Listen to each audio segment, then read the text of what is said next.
저기 강의 내용 복차는 19세기 초반 반복되는 내용은 우리 오봉석 목사님께서 많이 더 이제 챙겨주셨기 때문에 빨리빨리 지나가겠습니다. 19세기 초반의 시대 상황, 그러니까 1800년대예요. 1800년대 상황. 그다음에 그것이 어떻게 토대가 돼서 앤드류 머레이의 부흥운동을 촉발시켰는지 보는 시작이 됐고요. 그다음에 교회나 선교적 격동의 시기라는 게 왜 그렇는지 보고요. Revitalization by the gospel, 하나님의 선교로 어떻게 이 활성화가 됐는지, 그다음에 앤드류 머레이의 가문 자체가 굉장히 이그젬플입니다. 정말 보수 교단, 개혁 보수 교단이 다 들어가 있어요. 꼭 보셔야 되는. 그다음에 어떻게 선교적으로 연합해야 되는지.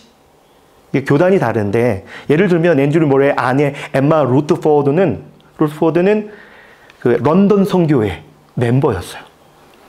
뭐 여러분 런던 선교회는 너무 잘 아실 거예요.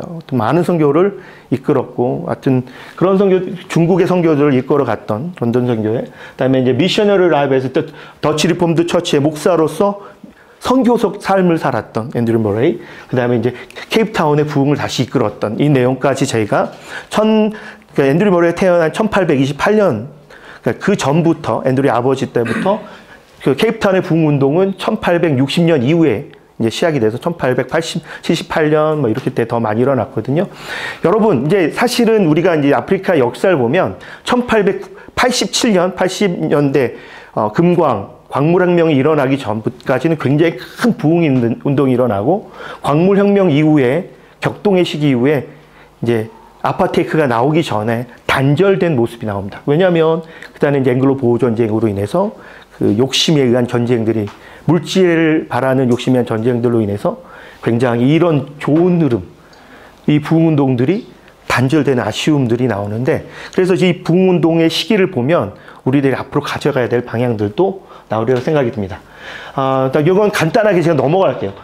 1994년까지는 뭐 1652년에 얀판 리비역이 케이프타운에 도달해서 더치 리폼드들이, 그러니까 더치들, 그러니까 동인도 회사가 이곳에 케이프타운 주에 남아공에 정착한 시기부터 1794년까지는 네덜란드 동인도 회사가 다스린 시기입니다. 여러분은 이제 1679년에 시몬 판데스텔이라고 하는 유명한 이제 더치 총독이 나오는데, 이 사람이 더치 네덜란드에서 공식적으로 유명한 총독이고 지도자, 그러니까 지배자였어요. 근데 그 이후에 이제 더치 콜로니가 되죠. 더치 식민지가 돼서 생겨납니다. 그러나 이제 중요한 게, 더치 사회에 있는 사람들 중에 대부분이 뭐냐면 파머들이라는 부어러라고 하죠. 부어러라고 하는데, 이 파머들보다는 어반, 도시에 있는 케이프타운 주에 있는 사람들은 urbanized burger라고 합니다. 아프리칸스로 버거라는 말은 시티즌이라는 뜻이에요. 이 사람들하고 밤 쪽에 있는 부어러하고는 굉장히 좀 많은 차이가 생겨납니다. 이제 그 버거들은 이제 동인도 회사 무역으로 이제 부유해졌고, 또 많은 좋은 교육을 받고, 수준 높은 네덜란드어라든지 영어를 접할 수 있었고, 하지만 힘들게 와서 정착하면서 개척했던 부어들은 많이 소외되는, 그래서 두 차이가 많이 벌어지게 됩니다. 이 프론티어라는 말은 보도 근처에 미개척지의 보호인들, 부어 농부들이죠. 사실은 케이프타운 주에 맨 처음에 케이프타운이 가장 오래된 마더 시티지만, 그 다음에 세컨으로 오래된 도시가 스텔란보시가 생겨납니다. 시몬 판데스텔의 아들인 시몬 판데스텔과 아드리안 판데스텔이 이제 스텔란보시 영역을 펼쳐놨고요. 그 다음에 이제 세 번째로 오래된 지역이 스왈른댐 지역입니다. 그 다음에 네 번째 이제 주도시가 흐랄프 리닛이라는 지역까지 넓혀놨죠. 흐랄프 리닛 시대 됐을 때는 이제부터는 막 이제 코사와 전쟁도 벌여야 됐고, 그 다음에 코이산족들과의 어떤 그런 충돌도 일어나고, 새로운 개척지를 찾아가는 프론티어 부호들은 이제 더 힘든 시적으로 맞지만 개척을 계속 해나갑니다. 그 어반에 있던, 도시에 있던 부유한 버거들과 그 다음에 프론티어 부호들은 점점 좀 이렇게 차이가 나기 시작하죠. 그 다음에 1795년부터 영국이 잠깐 점령을 합니다. 이 더치를 점령을 해서 이 케이프타운 주가 영국의 통치에 들어갑니다. 영국이 여기 와보고 참 좋은 것 같던 거예요. 너무 좋은 것 같았던 것 같아요. 그러나 1803년에 바타비아 공화국이 세워집니다. 바타비아 공화국은 프랑스의 레볼루션 혁명에 의해서 나폴레옹이 자기 동생을 네덜란드의 황제로 임명을 해요. 자기 동생을. 그래서 이제 네덜란드가 프랑스의 영위 지배를 받는 거죠. 바타비아 공화국이 된 건데, 그때 잠깐 1803년부터 1806년까지 네덜란드에서 프랑스 식민지가 되는 거죠. 그러나 그 네덜란드의 그런 걸 다 지켜요. 법령이라든지 규제라든지 규칙이라든지 법제든지 이런 걸 다 갔는데 1803년에 다시 본격적으로 이때 케이프타운의 뮤젠버그 배틀이 일어납니다. 뮤젠버그에서 영국과 프랑스가 전쟁을 벌여요. 근데 영국 해군이 이겨요. 그래서 영국이 이 1803년부터 재점령을 하고 계속 통치해 납니다. 그래서 영국이 점점 식민지로 늘어나죠. 근데 1820년에는 이제 여러분들 보시면 1806년에 영국이 다시 통치하고 나서 영국의 통치나 그다음에 법제화에 반대했던 이 푸어르들이, 푸어르는 개척자들이 스왈른댐 지역에서 자신들만의 리퍼블릭을 만들려고 했고, 그 다음에 넘어가서 크라프리니시에서도 만들려고 노력했는데 다 영국 군들이 와서 다 합병해버려요. 실패로 돌아가죠. 그래서 계속 불만이 쌓입니다. 영국의 법제가 사라진 게, 그 다음에 이제 1807년에 노예 무역을 금지하죠. 그렇기 때문에 이 파머들로 되었던 그러니까 이제 농부들로 이제 값싼 노동력을 노예들로 가져와야 했던 케이프타운에 벗어난 이제 푸어르들이 불만이 쌓이기 시작하는 거죠. 이거는 말고 1822년에 이 케이프 주에서 더치 랭귀지를 시빌 서비스, 공적인 언어로 공적인 걸 사용하는 걸 금지시켜 버립니다. 영어를 사용하게 하는 거예요.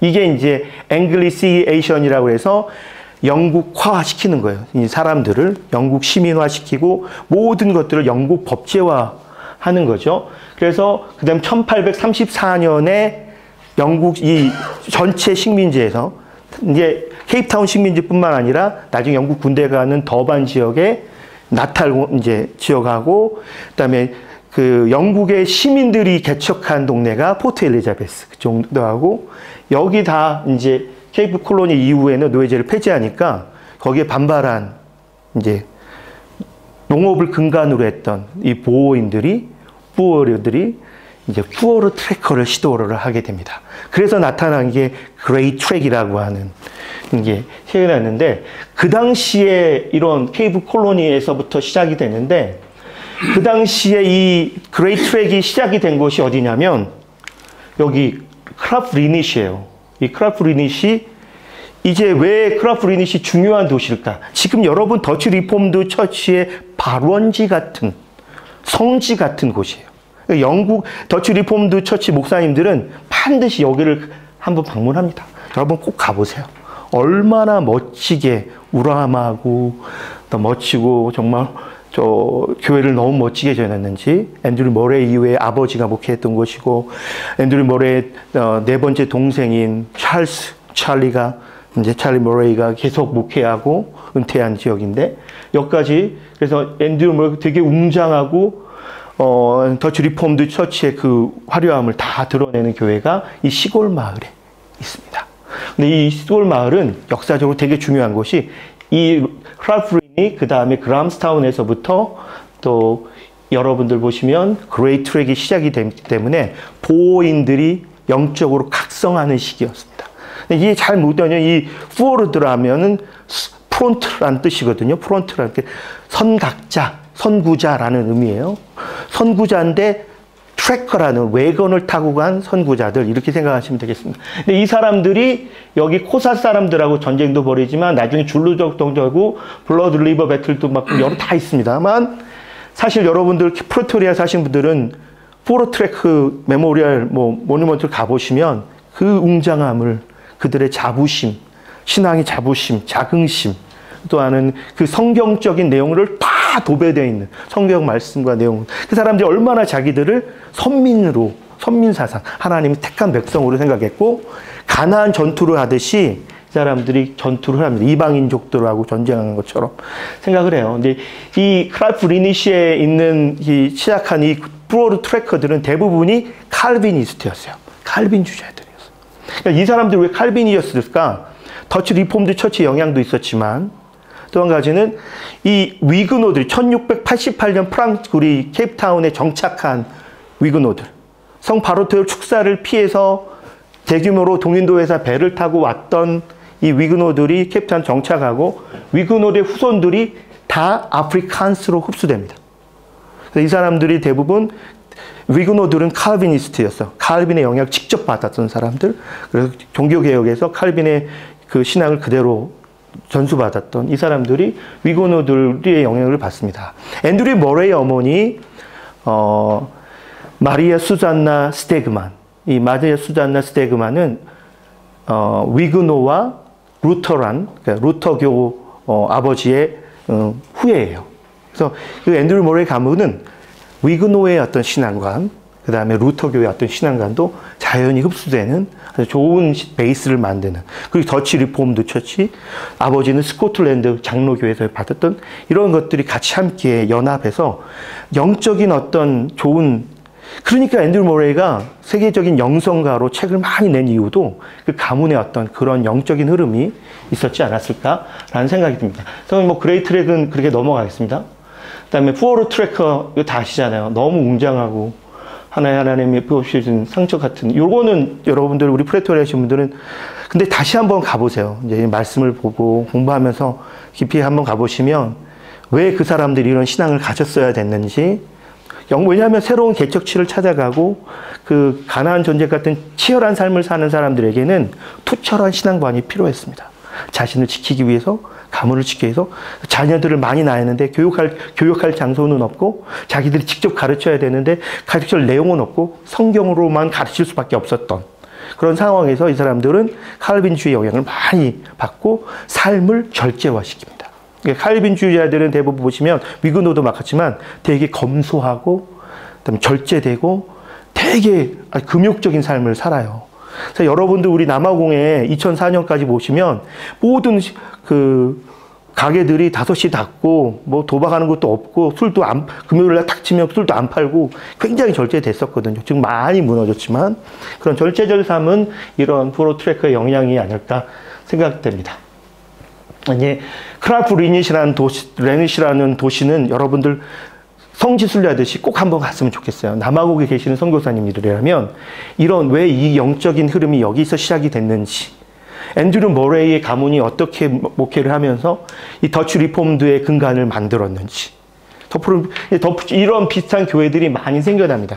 근데 정말 그 작은 도시 크라프 레닛에서 교회가 중앙에 센터에 있어요.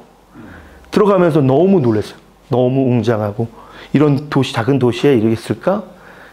그러나 이 푸어르 트래커들, 지금 트랜스발 공화국, 나탈 공화국, 오렌지 프레스텔이 있던 좌유주자들에게는 영적인, 정신적인 고향 같은 곳이 크라이프 리닛입니다. 그래서 여러분들 그런 의미이기 때문에 꼭 한번 가면 좋겠습니다. 그다음에 교회 선교적 이제 어떤 상황이었냐면 1860년 부흥 이전의 케이프 식민지는 영적인 광야였다. Spiritual wilderness였습니다. 왜냐하면 네덜란드 동인도 회사이기 때문에 이 네덜란드 동인도 회사는 유럽 최초의 주식회사입니다. 주식회사의 이익은 뭐죠? 이익을 만드는 거예요. 그러니까 굉장히 돈이나 이런 거에 관심이 있지, 영적인 부분에는 이 동인도 회사는 절대 좀 투자를 많이 안 했던 거예요. 사람들이 새로운 개척지를 찾아서 남아공으로 왔지만 이 동인도 회사들은 이 같이 푸어르들이나 그 맨 처음에 차그 프론트들의 영적인 부분에는 관심이 없었습니다. 그래서 목사 임명과 교회 설립을 통째로 했어요. 자기 동인도 회사에서.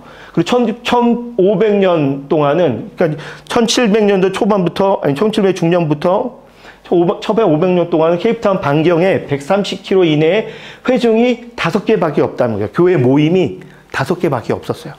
그러니까 파스토럴 케어라는, 영적인 케어라는 것을 받을 수가 없었던, 그러니까 도시 맨처의 스텔란보시나 툴박이나 거기까지만 교회 어떤 목회가 이루어지고 유형의 교회들이 생겼습니다.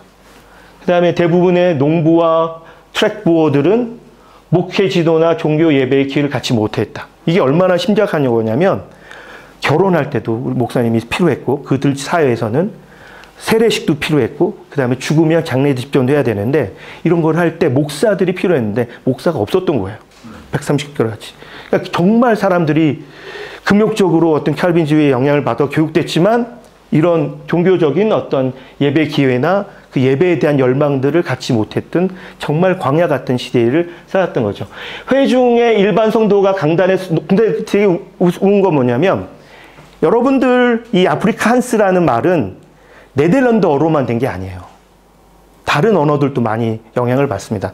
여러분 이제 그 당시에 주된 언어가 프랑스어와 영어, 독일어였다면 룩셈부르크라든지 벨기에라는 언어들은 다른 새로운 언어들이 막 믹서가 돼서 나오는데 네덜란드 언어도 마찬가지로 되게 수준이 높으니까 강단에서는 수준 높은 네덜란드어를 쓰지만 일반 푸어르들은 이런 수준 높은 언어를 따라가지 못했어요. 예를 들면 옛날 고어의 아프리칸스는 블루라는 말이 블라우라고 합니다. 블라우버그를 하고 하는데 이제 우리 케이프타운에 있던 아프리카는 블루버그라고 해서 영어의 이름을 따옵니다. 이렇듯이 이 아프리칸스가 이제 새로 생겨나게 되는데 독일계 사람도 있고 프렌치계 사람도 있어요. 그러니까 네덜란드 언어를 배우는데 그 수준 높은 영어를 배우는 게 아니라 따라가긴 따라가는데 그 수준에 맞춰서 따라가지 못하는 거예요. 그러니까 프랑스에 왔던 위그노도 결국에는 아프리칸스로 합류되고 독일계 왔던 루터파드 사람들도 이제 아프리칸스로 합류되는데 그 당시에 수준 높은 네덜란드어를 이러고 애썼지만 네덜란드어로 기도로 자신을 표하는 것이 매우 부자연스럽고 그 예배가 굉장히 어려웠다는 얘기죠. 그래서 구할 수 있는 성경은 이 네덜란드어로 된 성경이었습니다. 대부분의 인구가 읽는데 어려움을 겪었다. 그렇지만 필사 성경들을 굉장히 소중하게 생각했어요. 이들에게는 성경이 삶의 근간이었으니까. 그리고 자신들의 정신력의 근간이었습니다. 그다음 영국은 1795년부터 케임에 처음 왔지만 모든 정책의 일환이 앵글리시세이션이라고 해서 앵글리칸을 만드는 거예요. 그래서 모든 학교의 과목을 영어라는 매체를 통해서 언어 매체를 통해서 가르치도록 했어요. 그다음에 케이프 더치족이 대부분 더 이상 네덜란드를 말할 수 없었고 영어도 편하게 말할 수가 없었던 거죠. 사실 위그노, 또 루터리안, 더치 리폼드 더치 사람들이 와서 영어라는 걸 쓰기가 쉽지가 않았는데 영국은 점점 모든 법제하에 영어로 쓰게 했고 시빌 서비스를 다 영어로 하게 합니다. 그래서 아프리칸스 학교가 없었고 교회는 교회 예배나 기도회에서 아프리칸서 사용을 거부했습니다. 이런 상황에서 영국이 앵글리시세이션이라고 하는데 영국의 앵글리시세이션 폴리시가 1822년에 발표가 되면서 모든 문제를 해결하고 아프리칸스어를 국어로 확립하는 가장 놀라운 영적 부흥을 촉발시키지 않는 의도치 않은 결과를 가져왔다는 거죠. 나중에는 아프리칸스어로 예배를 드리고 그 갈급함이 심해 넘어지면서 그다음에 아프리칸스 푸어르 트래커의 선교사였던 앤드류 부흥에서 그런 언어로 예배 드리는 그 즐거움을 찾게 됐고 그 언어로 예배로 모국어로 예배 드리는 게 얼마나 좋겠어요. 여러분들 한국 사람도 여기 와서 제일 갈급한 게 맨 처음에 왔을 때 한국 우리말로 예배 드릴 때 그 기쁨들 다 아시잖아요. 그 갈급함들. 제 아내가 맨 처음에 와서 아버님하고 예배 드리다가 현지 교회 예배 드리다가 진짜 한국어로 예배 드리는 한인교회에서 예배 드리면서 너무 울더라고요. 너무 그리워서. 그런 것처럼 앞으로 자기 언어로 예배 드릴 수 있다는 것이 이 부흥을 나중에는 이 아프리카 전역으로 촉발시키는 어떤 예기치 않은 의도로 나오게 됩니다. 하나님의 미션, 가스 미션으로 어떻게 활성화되는지, 이제 보시면 영국의 케이프 콜로니에서 학교와 정부 네덜란드로 배제함에 따라서 네덜란드 교회 성도들은 목사를 확보하기 위해서 이게 뭐냐면 네덜란드 동인도 회사가 목사를 만드는 거에 관심이 없었어요. 그래서 이제 여기 교회에서 스코틀랜드로 사람을 보내서 교육을 시켜서 데려오기 시작한 거죠. 그때 이제 앤드류 모레이 시니어가 있기는 스코틀랜드 출신의 선교사들이 11명이 케이프타운에 옵니다. 그래서 케이프타운 교육들 교차하고 이제 이 사람들은 원래 어반에는 이미 목사님들이 있었죠. 자기 버거들을 위한 목사님들. 그러나 그 프론트, 그 미 개척지, 보더들 근처에 그 교회는 그 농부들을 위한, 파머들을 위한, 부호들을 위한, 후어로 트래커들을 위한 목사들은 없었어요. 그 미개척시로 선교사 파송하듯이 목회자를 파송하게 됩니다. 그 중에 한 명이 앤드류 머레이 시니어고 그 사람이 처음 목회를 시작한 곳이 크라프 리닛이에요. 그곳에서 선교 활동, 그곳에서 목회 활동을 그 당시에 가난한 영적으로 갈급한 후어로 트래커들, 그러니까 후어로들에게 시작하게 된 거죠. 앤드류 머레이 아버지는 크라프 리닛의 미개척식 교구에 임명이 되었고 더치 리폼드 목사로, 물론 이 사람은 스코틀랜드 출신이니까 장로교에서 자랐지만 그다음 케이프타운의 마리아 수잔나 스테그만하고 결혼했습니다. 1800 초반때 10몇 년도에 17년인가요? 그럴 때 결혼하게 돼요. 근데 참 재미나는 게 마리아 스테그만의 어떤 영적인 배경이에요. 아버지는 루터파 스테그만의 어떤 굉장히 루터파 교회의 핵심 멤버였고 어머니는 위그노의 후손이었어요. 저는 이 수잔이라는 이름을 되게 좋아합니다. 수잔 찬바람이 부는데 그런 얘기 아니고 수잔 하면 굉장히 유명한 사람이 있어요. 요한 웨슬리의 어머니도 수잔나였어요. 웨슬리안들이 많으신데 웨슬리안의 부흥을 뜻할 때 요한 웨슬리에게 가장 영향을 많이 준 사람도 이 수잔나였어요. 이때 마리아 스테그만의 이름도 세례명도 수잔나였습니다. 이 사람이 마리아가 이제 앤드류 모레이 시니어와 자녀를 몇 명 낳냐면 16명 낳아요. 근데 이제 선교회사, 우리나라도 양화진에 가면 선교사 사람들 보면 아이들 여기서 낳지만 질병으로 일찍 죽잖아요. 마찬가지로 4명이 일찍 죽습니다. 그 중에 안타까운 19살까지 살던 엘리자베스, 이사벨라도 있고 막 이런 안타까운 죽음도 많죠. 근데 이제 결혼했는데 이 자녀들을 낳는데 자녀들 중에서 4명이 목사가 됐고, 5명이 목사가 됐고, 4명 딸이 사모가 됐어요. 9명의 더치 리폼드의 목회자들이 나옵니다. 그 9명의 자녀들 중에서 45명이 나중에 합쳐져서 45명의 목회자와 선교사가 나옵니다. 그러니까 더치 리폼드의 역사적인 인물들이 나와요. 호프마이어라든지 굉장히 유명한 사람들이 나옵니다. 1828년 5월 9일 크라프 리닛에서 앤드류 모레이가 태어납니다. 생일이 저하고 같아요.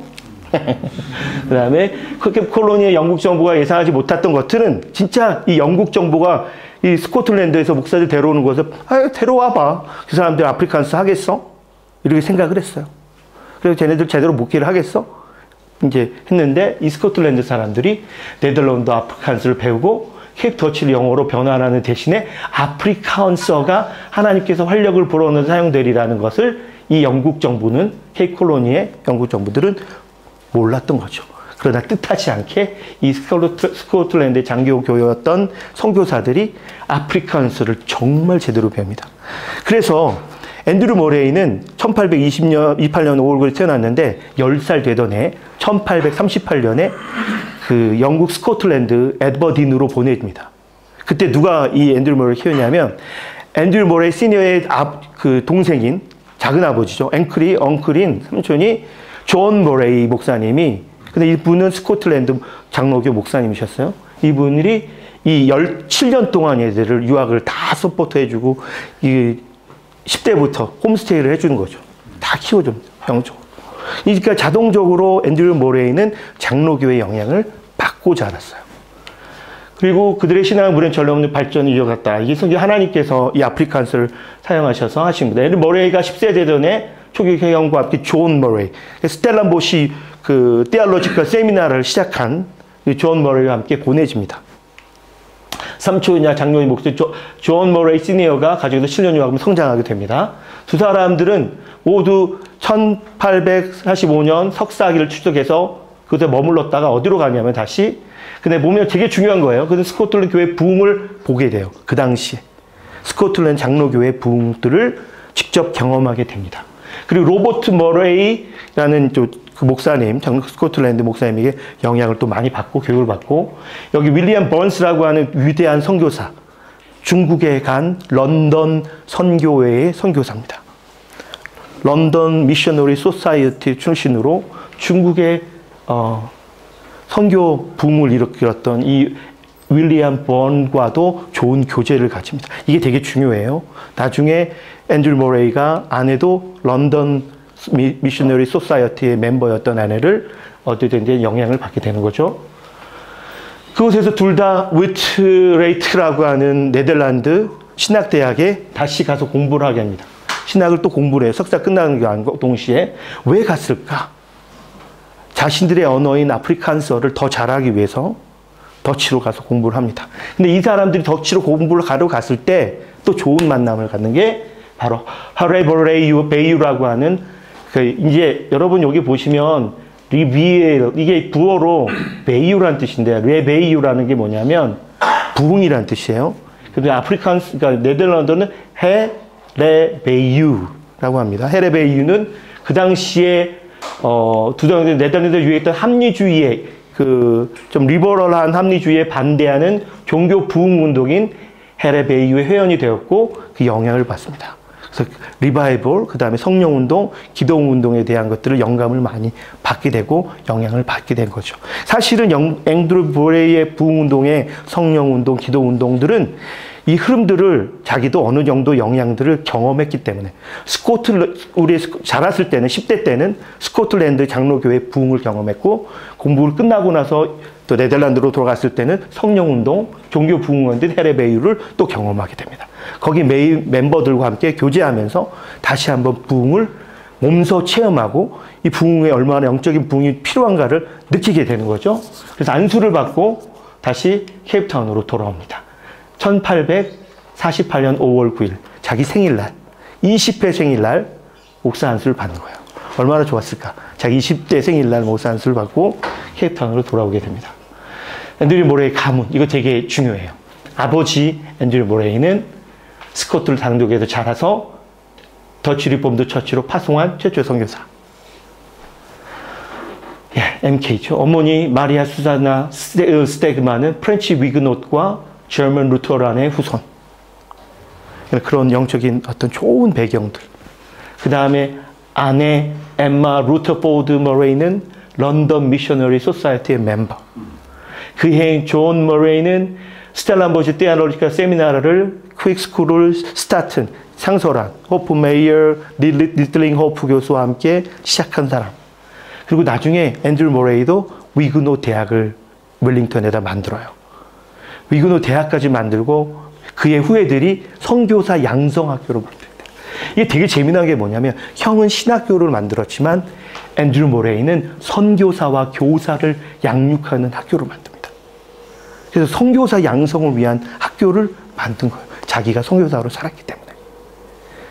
이 가난하고 이 죽어가는 영적인 광야 같은 영적인 마비에 시달렸던 그 더치 리폼드 터치의 백성들과 푸어로 트래커들 위한 선교사로서 사고, 그래서 여러분들 보세요. 그의 형제 자매 9명과 자녀들이 45명이 더치 리폼드 처치 목사, 사모, 사역자로 섬겼고 수많은 선교사들을 양육하고 보내는 일을 감당합니다. 아예 그 가문 자체가 선교사 양육학교, 양성학교고 센터 역할을 했다는 거죠. 그래서 그 가문의 이 여러 교단이 함께하는, 연합하는 제일 좋은 영적인 베이스를 만들어 갑니다. Missionary Life as a Church Ministry. 이것도 되게 중요해요. 이게 왜냐하면 부흥을 이끌 때 자기가 어떻게 배웠는지. 1860년 이후에 부흥을 준비하기 위해서 하나님 이 사람을 선교사로 파송합니다. 더치 리폼드 푸어로 트래커들을 위한 선교사로, 목사로 파송해서 순회 선교를 감당하고 순회 목회를 하면서 그 사람들 영적인 상황을 다 보게 되고 아주 파워풀한 설교를 할 수 있게 되는 거죠. 첫 번째 그 열매가, 죄송합니다. 첫 번째 열매가 앤드류 모레이의 아버지 처남인 그 스테그만의 아버지는 조지 스테그만은 케이프타운에 지금도 가보시면 그 스트랜드 처치 바로 옆에 루터리안 처치가 있어요. 제가 한번 만약에 여러분들 그 오신다면 그 가이드를 이 앤드류 모레이와 이런 흐름의 가이드를 다 해드릴 수가 있을 것 같아요. 한번 진짜 한번 해보세요. 정말 좋습니다. 그 다음에 이 세인트 스테판 루터리안 처치를 건축을 하는데 대단한 역할을 하고, 근데 이 스테판 루터리안 처치는 컬러 피플도 그리스도인도 됐고 영적인 복음 활동이 시작이 되는 거죠. 백인들만 예배 드리던 집전하던 예배에서 이 루터리안 처치에서는 케이프 컬러드들을 이렇게 억셉트합니다. 그래서 이건 굉장히 큰 어떤 역사적인 부흥운동의 첫 번째 열매가 아닐까 생각이 들고요. 근데 그 다음에 하나 더 좋으면 앤드류 모레이의 자기의 어떤 선교적인 지향점은 푸어로 트래커스를 향해서 이 프로 트래커들 향한 목사로 선교사로 가는 거였습니다. 1828년에 태어나서 1848년에 목사 안수가 돼서 1850년에 케이프타운에서 호르트케르크라고 가장 큰 케이프타운은 에덜리 스트리트에 있는 가장 중심에 있는 그 앤드류 버거들의 그 잘난 버거들의 그 교회에서 앤드류 모레이가 첫 번째 강의를 하는데 사람들이 너무 놀라요. 너무 멋진 설교를 하고 파워풀한 설교를 하고 성령의 임재가 이루어집니다. 그래서 이제 그 더치 리폼드 처치 교단에서는 얘를 저 멀리 순회선교사로 보내자. 정말 그 인정을 받게 되는 거예요. 그래서 이 사람이 나중에는 호르트케르크에서도 했지만 대부분 삶을 웰링턴, 그 다음에 어디죠? 또 우스터 이런 데서 부흥운동을 하고 나중에 노년을 살면 선교사 양성학교를 만들고 아내와 함께 하지만 38년 동안 기도운동을 쉬지 않았어요. 자기가 이동할 때는 아내인 엠마가 같이 기도회를 인도하고 그 지속성, 우리 오늘 김경영 선교사님이 지속성을 얘기했는데 꾸준히 그 일을 해놨더니 나중에 열매가 맺히고 기도운동이 아프리카 전역으로 넘어서 유럽까지 이어지는 그런 부흥운동을 일으켰던 것은 그 어려웠던 시기에 지속적으로 38년 동안 기도운동을 쉽지 않았다는 거죠. 앤드류 모레이가 스코틀랜드에서 맞춰서 왔을 때는 최소한 22상이었어요. 그래서 3년을 더 저쪽에서 공부를 했고 해리 스미스 앤드류 모레이에게 오렌지 강과 빨 사이에 푸어로 트래커를 전도하도록 할당하여 이게 규칙을 따라서 순회하면서 살았습니다. 나중에 여러분 해리 스미스는 우리 영국계 지배를 받던 유명한 사람이에요. 이 사람이 도서관도 만들고 그 컴퍼니 가든에 보면 동상이 있습니다. 해리 스미스 동상이 있는데 이 사람이 이 앤드류 모레이에게 특별한 임무를 줍니다. 그래서 이렇게 했고요. 그다음에 오렌지 리버 소버니티라고 하는 거는 소버니티는 그 앤드류 그 오렌지 리버 안에 이렇게 직권 지역에서 주권 지역 여긴 특별하게 자기 어떤 특별한 자치령이었어요. 거기서 1948년에 영국에 합병되었고 오렌지 강과 빨강 사이에 흩어져 있는 농장에 거주하는 12,000명의 푸어로테크는 케이프를 떠난 후에 목사가 없었습니다. 그들을 위한 앤드류 모레이가 첫 번째 선교사의 사역을 감당합니다. 앤드류 푸어로테크를 위해서 최초로 임명된 앤드류 모레이는 블룸폰테인으로 보내집니다. 광대한 지역의 성도, 굉장히 광대하죠. 근데 섬기기 위해서 성찬과 설교 예배를 지내 끊임없이 선교 여행을 시작합니다. 이 사람이 여행을 해요. 여행하면서 많은 영적인 흐름도 받고 도전도 받고 영감도 얻었을 것 같아요. 그런 힘든 여행을 아내와 감당합니다. 대단한 것 같아요. 지금도 생각해 보시면 제가 얘기하지만 우리가 케이프타운을 조복으로 여행할 드라이브하는 것도 쉽지 않은데 여러분 그 당시에 마차를 끌고 말로 하면서 순회하면서 목회를 감당했다는 것은 대단한 열심과 대단한 열정, 대단한 충성이 있었다는 거겠죠. 그래서 잠시만요. 그래서 그 유일한 목사의 텐드는 리더십을 발게 되고 나중에 그 앵글로 보호 전쟁 전에 푸어로 트래커의 되게 리더자였던 안드레스 프리토리우스 이 사람의 이름을 따서 프레토리아가 된 거예요. 프리우스의 1552년 샌드리버 컨벤션 조약으로 인해서 영국 정부와 조약 협상을 도왔기 때문에 그 유혈삭제도 막게 된 것도 그 푸어로 트래커를 사랑하는 이 앤드류 모레이가 직접적으로 나서게 됩니다. 싸움을 방지하기 위해서. 그래서 이제 나중에는 이 오렌지 자유국의 독립이 인정할 때도 이 정치 지도자들도 이 푸어로 트래커도 정신적인 리더로 앤드류 모레이를 생각한 거예요. 정치적인 리더는 그 안드리스 프리토리우스라든지 다른 사람이 있지만 피터 리티프라든지 마리츠라든지 이런 사람이 있었겠지만 정신적인 지도자로는 앤드류 모레이를 생각할 정도로 리더십이 발전합니다. 앤드류 모레이가 11년간 평생 사역을 위한 규정 훈련을 되돌아 보는 시간을 그 시간대 30대 초반부터 40대까지 한참 그 활동할 시기에 자신들이 그런 훈련을 통해서 정말 대단한 사역가로 성장한 훈련하는 시기가 이 순회하면서 그 많은 광대한 지역을 하면서 개척지에서 성품을 강화시켰고 행동의 결단력을 부여받았고 힘 있는 설교를 할 수 있게 되었습니다. 왜 힘 있는 설교를 했을까요? 포로 트래커들은 공부량이 가방끈이 짧아. 그러니까 너무 길고 뭐 어렵게 설교하면 못 알아들어. 짧고 강하게 아주 임팩트 있게 설교하는 것에 단련이 되는 거죠. 그래서 부흥의 설교의 능력들이 훨씬 더 많아집니다. 저희들이 흑인들을 대상으로 설교할 때 흑인 말들을 다 쓰지 못하기 때문에 앤드류 머레이 같은 힘있고 짧지만 강력한 설교들을 배워갈 필요가 있지 않을까 생각이 듭니다. 그 다음에 이제 백투더 이거는 여러분 팔의 부흥과 그 다음에 부스터에서 펜테코스트 컨퍼런스라든지 이 부스터에서 있었던 펜테코스트 컨퍼런스의 부흥은 남아공 전체에 이제 펜타코스타를 기념하고 부흥운동을 확장시키는 역할을 하게 됩니다. 그리고 이제 다시 아버지가 사역했던 자신의 고향에 가서 크라프 리니시에서 부흥운동을 같이 시작을 하죠.